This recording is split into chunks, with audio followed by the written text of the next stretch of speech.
Në familjet shqiptare po ulet numri martesave dhe po rriten divorcet si pasojë e migracionit, varfërisë, kostove të larta të jetesës.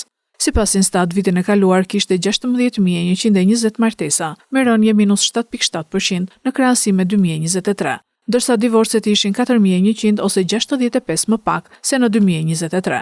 Edhe pse numri absolut i divorceve ka luhatje, raporti i tyre për 100 martesa është rritur dukshëm. Në vitin 2021, për çdo 100 martesa kishte vetëm 15.8 divorce, ndërsa në 2024 ky raport arrin në rreth 25 divorce për 100 martesa, niveli më i lartë i 5 viteve të fundit.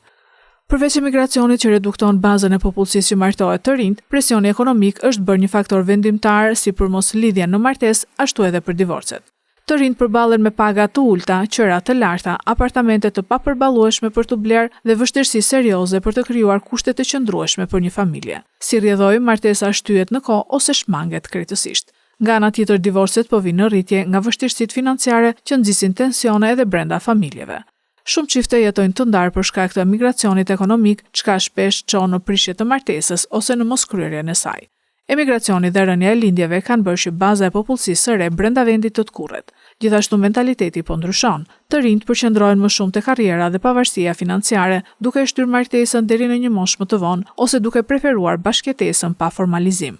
Nga ana tjetër, pjesëmarrja më e lartë në tregun e punës dhe të ardhurat e pavarura u japin grave më shumë autonomi, duke i bërë më pak të varura nga martesa si mekanizëm ekonomik. Në të njëjtën kohë, kjo rrit edhe gatishmërinë për të divorcuar kur marrëdhënia nuk funksionon, duke shmangur sakrificat që dikur konsideroheshin të domosdoshme për ruajtjen e familjes.